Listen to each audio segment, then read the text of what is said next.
सर्वांना माझा नमस्कार. मी संतोष बुड्डेवार आपले स्वागत करीत आहे विद्या कोचिंग क्लासेसमध्ये. आपला शिष्यवृत्तीचा पेपर झालेला आहे 4थी आणि 7वीचा 26 एप्रिल 2026ला. त्यानंतर बऱ्याचशा जणांनी आपले मार्क किती पडतील त्याचा अंदाजा घेतलाच असेल, वेगवेगळ्या माध्यमातून, शिक्षक वर्गाकडून, मित्रमंडळीकडून आणि वेगवेगळ्या यूट्यूब चॅनलकडून.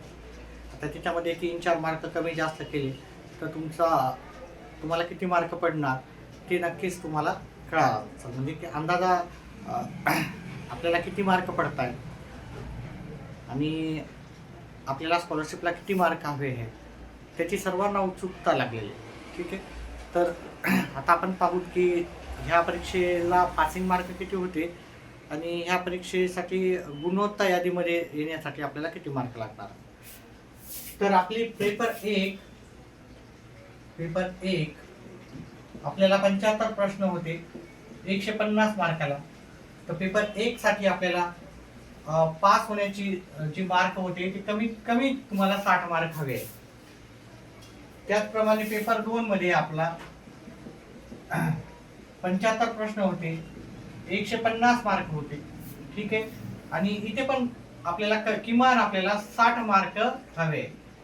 ठीक आहे, मग तुम्हाला जर शिष्यवृत्ती परीक्षेमध्ये पास जर व्हायचं असेल, शिष्यवृत्ती परीक्षेमध्ये पास व्हायचं तर कमीत कमी 120 मार्क घेणं अनिवार्य आहे. म्हणजे तुम्हाला जर स्कॉलरशिप पाहिजे असेल तर पहिला क्रायटेरिया आहे की तुम्हाला 120 मार्क पडणं गरजेचं आहे. म्हणजे दोन्ही मिळून आपल्याला किती पाहिजे 120, तरच तुम्हाला शिष्यवृत्ती परीक्षा पास झाले आणि त्याच्यानंतर मग स्कॉलरशिप मिळायला सुरुवात होऊ शकते. आता ही स्कॉलरशिप आपल्याला 120 मार्कावरच मिळेल का, तसं नाही. आता ही स्कॉलरशिप जी आहे, जी गुणवत्ता यादी आहे, ही याच्यापेक्षाही अधिक असते. जवळजवळ ओपन कॅटेगरीसाठी हे मार्क 70 ते 80% दरम्यान असू शकतात. त्याचप्रमाणे कॅटेगरीसाठी मात्र हे जे मार्काची पर्सेंटेज थोडंसं कमी पण असू शकतं. म्हणजेच आपला जर तुम्ही जर पाहिलं ओपन कॅटेगरीचे विद्यार्थी असतील, आता ह्याच्यामध्ये कट ऑफ ही शहरी आणि ग्रामीणची वेगवेगळी असते, मुला मुलींची पण थोडीशी वेगवेगळीच असते. तर ह्या सर्व कट ऑफ आपण जाणून घेण्याचा प्रयत्न करू. ओपन कॅटेगरी, ग्रामीण आणि शहरी, मुलं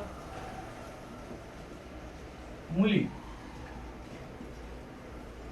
ठीक आहे, तर ठीक आहे, पण मुला मुलींची कट ऑफ आपण धरून आहेत, पण तरी पण मुलींची कट ऑफ थोडी 2-4 मार्कांना कमीच असते. ओपन कॅटेगरी असेल तर तुमची ग्रामीणची जी कट ऑफ असणार आहे ती 200 मार्क किमान तुम्हाला हवे असणार. 200 मार्कापेक्षा जास्तच जाऊ शकते. आता ही कट ऑफ प्रत्येक जिल्ह्यावाईज थोडीशी वेगवेगळी असू शकते. कुणाची याच्यापेक्षा जास्त पण जाऊ शकते, याच्यापेक्षा कमी येतात. शहरी भागासाठी 210 ते 220च्या दरम्यान तुम्हाला मार्क असणं आवश्यक आहे. ठीक आहे, जेवढी जास्त मार्क आहे तेवढी तुम्हाला शिष्यवृत्ती मिळण्याची शक्यता जास्त आहे. त्याच्यानंतर ओबीसी जर कॅन्डिडेट पाहिला आपण तर त्यांची जी शक्यता आहे ती 190 ते 200 मध्ये तुम्ही ग्रामीण मध्ये असलं तर भेटू शकते, आणि ते 200 ते 210 मध्ये तुम्हाला शहरी भागातल्या विद्यार्थ्यांना स्कॉलरशिप मिळू शकते. त्याचप्रमाणे एससी आणि एसटी कॅन्डिडेट पाहिले तर एससी कॅन्डिडेटला हे 170 मार्कापासून तर 180 मध्ये मिळू शकते. शहरीमध्ये पण तीच कट ऑफ असू शकते, 170 ते 180 मध्ये तुम्हाला जी शिष्यवृत्ती आहे ती मिळण्याची शक्यता आहे. एसटी कॅन्डिडेटचे विद्यार्थी असतात तर तुम्हाला इथे 180 ते 190 आणि ते 190 ते 200 असा एक अंदाजित आपण मार्क धरू. ही कट ऑफ मी जसं सांगितल्याप्रमाणे कमी जास्त पण होऊ शकतं, कारण 4थीला यावेळेस पहिली वेळेसच ही शिष्यवृत्ती परीक्षा आलेली आहे. त्याच्यामुळे कट ऑफ मध्ये थोडं कमी जास्त होऊ शकते. काही होऊ शकते की याच्यापेक्षा कमी पण कट ऑफ राहू शकते. काही जिल्ह्यामध्ये याच्यापेक्षा जास्तही कट ऑफ राहू शकते. काही काही जिल्ह्यामध्ये 80% पण ओपन कॅटेगरीला 80% म्हणजे 240 मार्काला पण ही कट ऑफ जाऊ शकते. तर गुणवत्ता यादीमध्ये एक अंदाजित आपण हे सर्व करण्याचा प्रयत्न केला. ठीक आहे. तुम्हाला जेवढे मार्क भेटलेले आहेत ते तुम्ही नक्कीच कमेंट बॉक्समध्ये टाका, जेणेकरून आपण त्याच्यावरून अंदाज येईल की आपल्याला मार्क किती पडले आणि कट ऑफ काय राहणार. तर आपल्या जिल्ह्याचा नाव आणि आपल्याला मिळणारे मार्क हे आपल्या कमेंट बॉक्समध्ये टाका. व्हिडिओ आवडल्यास व्हिडिओला लाईक करा, चॅनलला सबस्क्राईब करा. व्हिडिओ पाहिल्याबद्दल धन्यवाद.